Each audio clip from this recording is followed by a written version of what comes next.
Doors burned bright for a short time. From 1966 until Jim Morrison's death in 1971, they took rock and roll into new realms with ominous lyrics and unpredictable performances.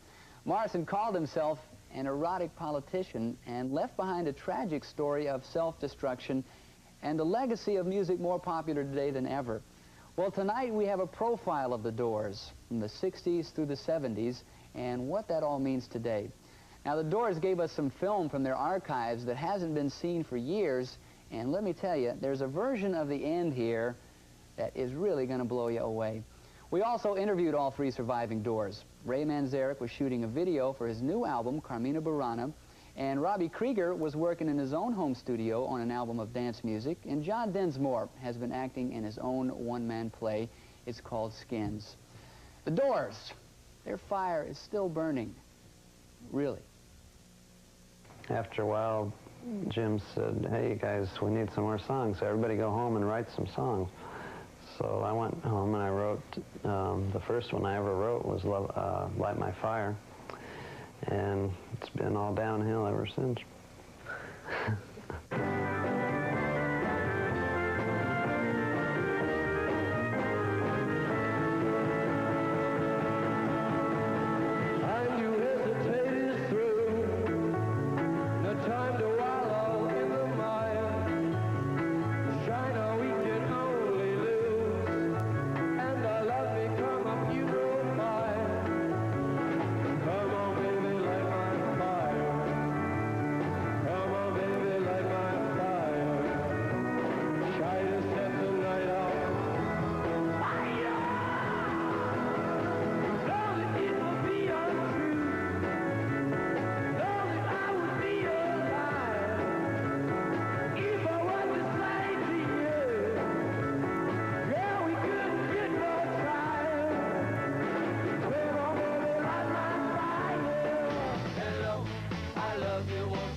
Jim was into the concept of Dionysian ecstasy, and Dionysus was a Greek god who was the opposite of Apollo.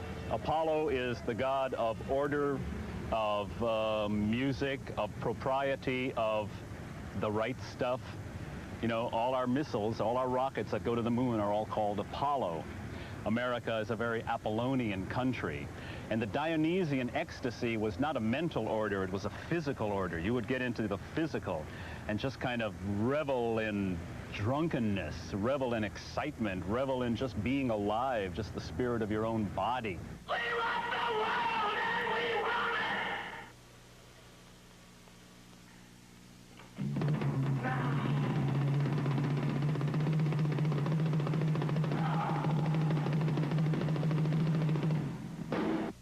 You guys from MTV, we're trying to make a video here.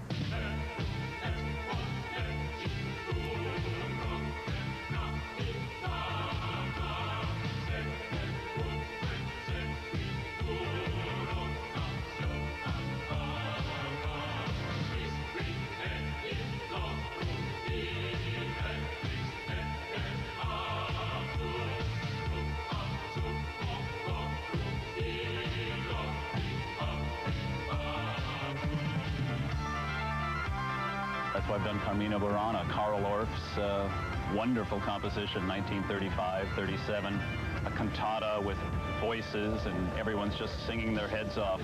That's what these renegade monks were writing about. They were into Dionysian ecstasy too, getting out, leaving the monastery, getting out into the world and just embracing life, the joys of springtime, the joys of drinking in the tavern, the joys of sex, love. In the Court of Love is one of the sections in Carmina Burana.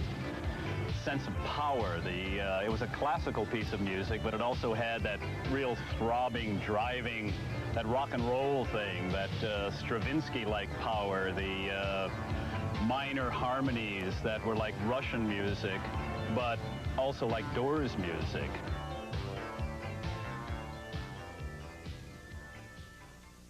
This is one of my new dance songs, and it's called The Oil Slut. And here it comes right now.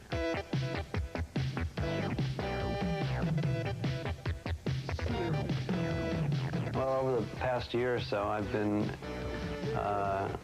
into dance music, and I've been recording, and I got all this equipment here, which I'll show you in a minute.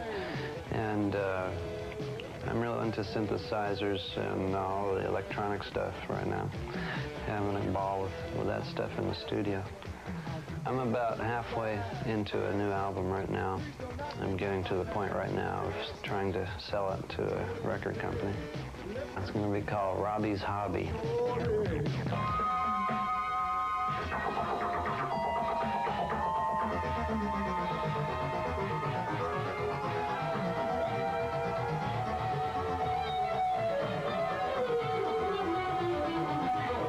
When I first heard about the Doors, I was in another group, and my friend John Dinsmore, who I'd known in school earlier, was telling me about this group that he was in called the Doors. They had this wild, crazy guy, Jim Morrison, who was going to be the lead singer, even though he couldn't sing at the time. But I knew he had the potential because you know, he had just started singing maybe a month ago, and then he was already pretty good, even though he'd never really sang before. The Doors in concert it could be incredible and it could be horrible. You know, it depends on which night you came. So one night we'd be, it usually depended on Jim's mood. If Jim was on that night, it could be the greatest thing you ever saw. It was like a religious experience, because you might, you know, the audience was already in some kind of an altered state, hopefully, when they got there. And then Jim was like the shaman who would take them over the edge and lead them into another realm, you know. I feel sorry for Seattle. Seattle's a great town, but we played 2 horrible gigs in Seattle. Just for some reason or another, the Doors could not get the magic going in Seattle. And we loved the city and everything. It was just one of those things. In Seattle, when it didn't happen, we just didn't capture the magic. You have to give yourself up to it and kind of sink down into it. You know, there's a conscious level at which you operate, and then there's a higher consciousness at which you're sort of in the stars and in the cosmos and everything. And then there's a lower level of consciousness, a kind of primal level, primeval level that Jim used to like to talk about. And I think that's what the Doors got into. We would leave the conscious mind and sink down into the unconscious and kind of just mill around in there and work around and twist ourselves around and let the snakes run around in our brains and feel that rhythm and that power that comes from all this part of the body, the lower part of the body. Can we say that on MTV? The lower part of the body. Hey, Mr. Lightman! You gotta turn those lights way down, man.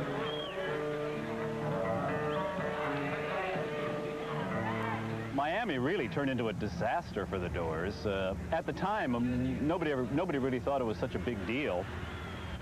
We knew it had been one of those Doors shows in which things didn't go right. As a matter of fact, everything went wrong. Jim was drunk out of his mind at that show.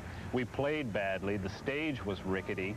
the stage fell apart. It just collapsed halfway, 2/3 of the way through the show. The stage just started to go, and the whole thing just tipped over to the side. John and Robbie bailed out. I got off the stage. Jim was thrown off the stage. And of course, Jim did that whole thing about, you know, I'm going to show it to you. But he never did it. You know, I don't think he ever did it. I never saw it. Jim didn't expose himself, and it was a real crazy concert where a policeman came up and took, Jim was wearing a hat, a skull and crossbone. This policeman came up and took it off, threw it in the audience. And Jim took the cop's hat off and threw that in the audience. And at the end of the gig, our manager paid the cop for his hat, and we were all laughing about it. And then we left. And 4 days later, warrants are issued. So it was political. Miami was the first gig on the 20-city tour, and after the incident happened and the press got a hold of it and all the trouble and the fact that Jim was in fact arrested, every city canceled out. We lost the entire tour. Jim would do all kinds of weird things on stage, but as far as I could tell, he never whipped it out. Nor did he ever simulate oral copulation on the guitar player, which was me. It's 50% physical. Like, the records are only like half of it, really. There's a whole other element. Well, it strikes me as a tremendous mystique about what you're involved in here. It's much more than anything on the surface. Hey, these guys... Pastor Fred L. Steigmeyer, Minister at Large for the Evangelical and Reformed Church. Minister at Large? Minister at Large. Well, just don't report me to my bishop.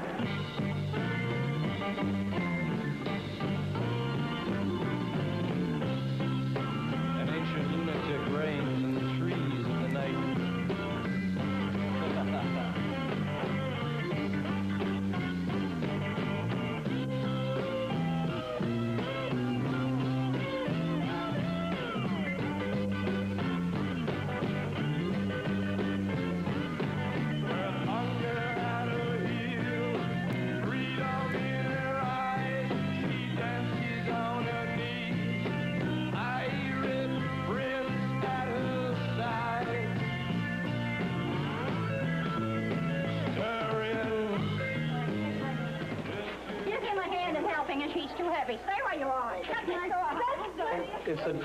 It's a democracy. You really did it. I gotta see the guy that did that. Somebody hit her with a chair, you know? I guess there's no way to determine who did it. No, It's really funny. Yeah. It's already coagulating. I think you're gonna be okay.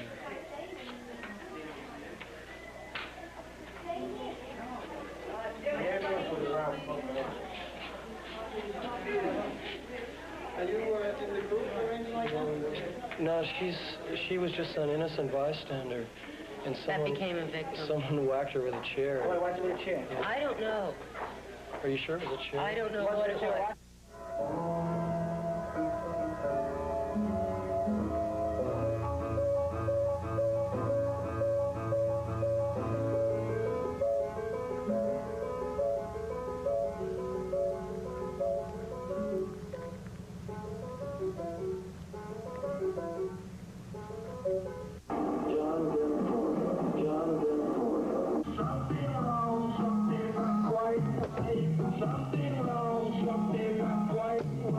Before this play, I found it hard to say I was an actor, even though I've studied for several years. But after doing this show, I feel I am an actor. You know, it's, my fellow actors have said I'm good, and I feel the audience responding, and so I feel like I'm an actor, as well as a musician. Come on, baby, take a trip with us. It was another one of those love, hate, love, hate, love, love, love, hate relationships, hate relationships, hate relationships. As I say in my play, in the video, I say it was a real love-hate relationship. I loved him for his art and his words, and I hated him for his self-destruction. the early years, we were all buddies. He was like a college guy, and we were like fraternity brothers.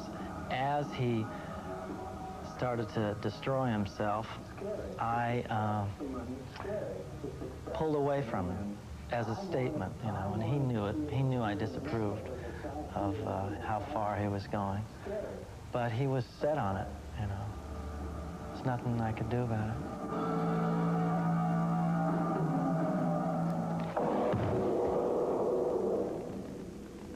Like, I don't know, man.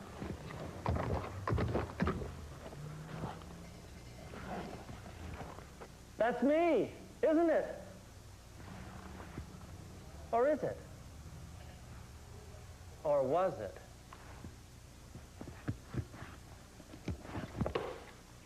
Or is this me?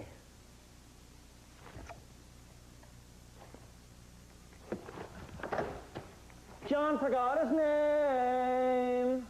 From my point of view, when I look at the illustrated history book, I get a kick out of the negative reviews.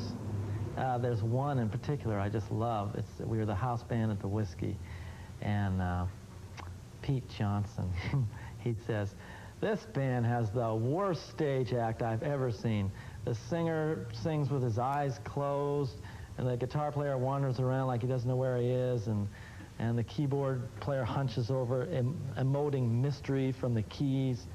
I thought, I'd like to see that. That's pretty, you know, so. That was our reaction, too, when it came out in 1967. We thought, wow, he's trying to really dump on us, but it sounds great. This is the end, beautiful friend. This is the end, my only friend. The end of our elaborate plans. The end of everything that stands. The end, no safety or surprise. The end, I'll never look into your eyes again. The night we played the Hollywood Bowl, Jim took acid without telling the rest of the band. So I'm playing along, but it's just something's wrong, something's not quite right. And I didn't know what it was. And I found out later, you know. So, I mean, he was tripping out on the grasshopper. And I was going, wait, you're missing all your cues, buddy. Ode to a grasshopper. I think I'll open a little shop, a little place where they sell things, and I think I'll call it Grasshopper. I'll have a big green grasshopper out there. You see my grasshopper, Mama? Looking real good.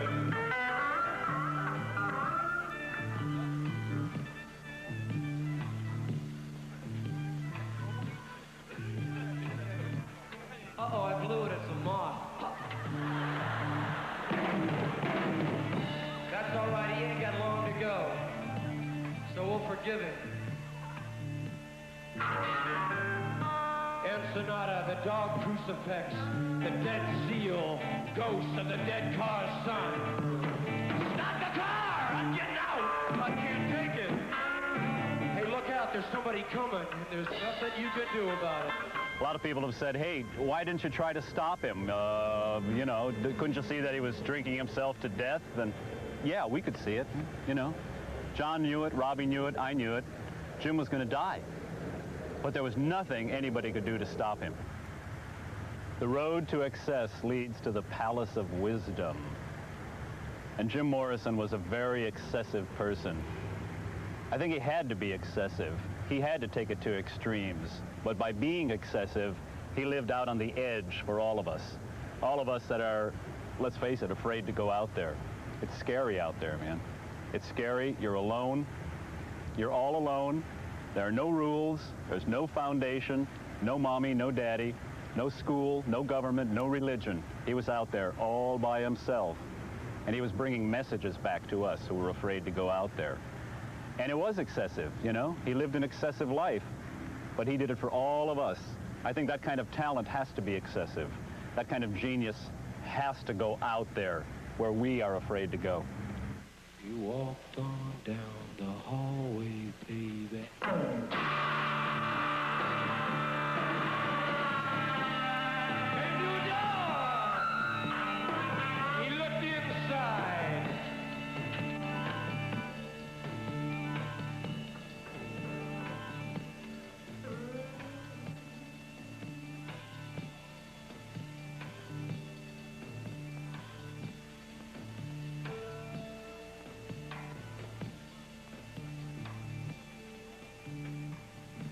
Father? Yes, son.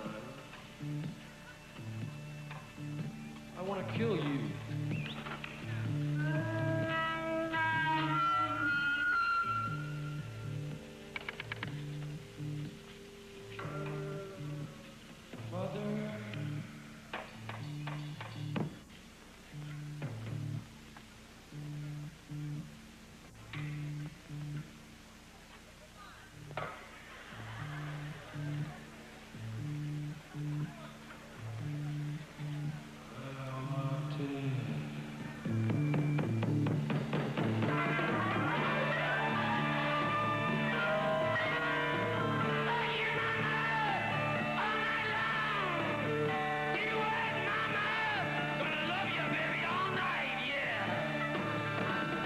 I get for most of it is kind of a heavy, kind of a sort of gloomy feeling, you know, like of someone not quite at home, or you know, or not quite relaxed and, you know, aware of a lot of things, but not quite sure about anything. I'd like to do one. Just feeling of being totally at home. You know, I see a lot of young people around today who are trying to be like Jim, and they get as screwed up as they can on all kinds of drugs or whatever, and I tell them, hey, the Jim that I dug was not like that all the time, you know. That's when he did his best stuff in his early days before he really got into alcohol and got completely screwed up, you know. So I think he could have done a little less on the excess side. And then as time went on, he got more intense. And nothing could prepare me for it. Musically, I was prepared. I played drums since 7th grade, you know. For touring the world and all of that,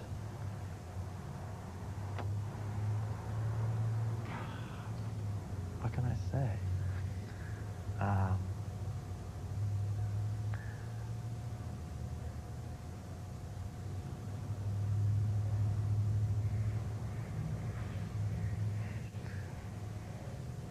It's like I feel that I've been through a lot.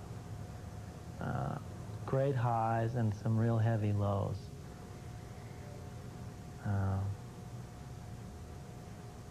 And I wouldn't change it.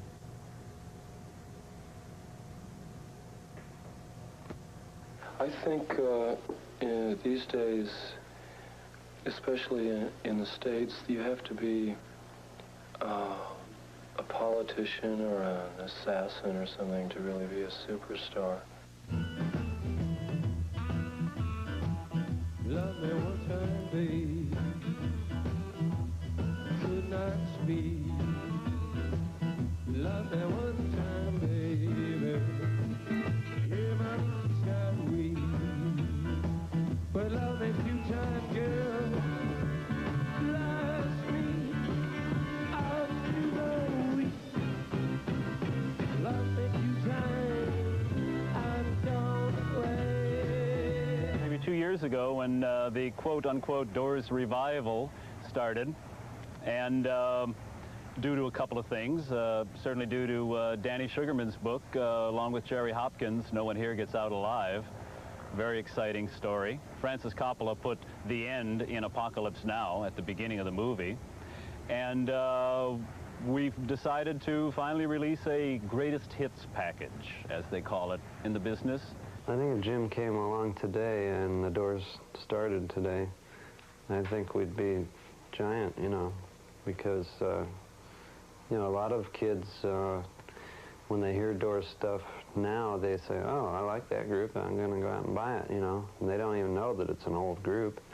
And they'll just go to the record store and buy it, figuring it's this, a new group. Thousands of kids, literally hundreds of kids, have written in saying, thanks for writing that. They really have a true passion for the Doors. This guy, the psychotherapist, was the director of an adolescent alcohol detox unit, detox and therapy unit. Basically, that is a mental hospital for teenagers with a booze or dope problem. And he worked there. And I met him after this lecture. He came up to me. He said, you're Danny Sugarman. You wrote that book on Jim Morrison. I said, well, I had a little help in doing it, but yeah, I'm that guy. He says, I hope you know what you started, man. I hope you know. So what are you talking about, what I started? And apparently what was happening in this adolescent unit was these kids had read the book, and these kids on group therapy night or family therapy night would say to their mothers and fathers, I don't know why you're criticizing me. I'm the reason you're here. If it weren't for me, your life would be boring. I don't tell you what to do with your life. What are you telling me what to do with, you know? And these kids would throw out these lines of Morrison's. And he just said to me, I hope you're happy. That book has been the single most disruptive influence that has ever been on that one. And we've had some disruptive influences. So it's worse than any drug that's been smuggled in. He said, I hope you're happy. He said, that guy was sick, and you made him out to be a hero.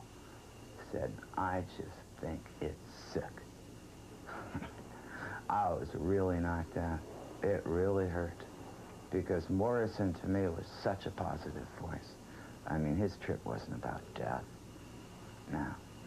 Morrison's trip was about life. I mean, Break On Through to the Other Side wasn't this side life, that side death. It was this side ignorance. The other side was bliss, was tranquility, was consciousness. This side was ignorance. This side was awareness. Break on through to the awareness side. And the way you did that was you came to terms with your fears. You came to terms with your limitations. Don't let me die in an automobile. I want to lie in an open field. I want the snake to suck my skin. Want the worms to be my friends. Want the birds to eat my eyes as here I lie. The clouds lie by. For man has closed himself up till he sees all things through narrow chinks of his cavern. But if the doors of perception were cleansed, everything would appear to man as it is, infinite. The Doors.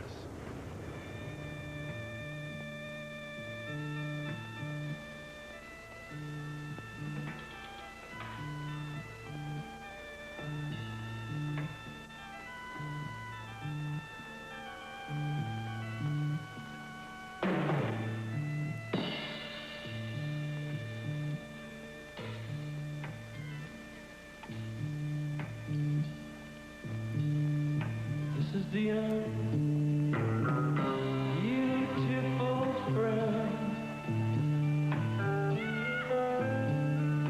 This is the end, my only friend.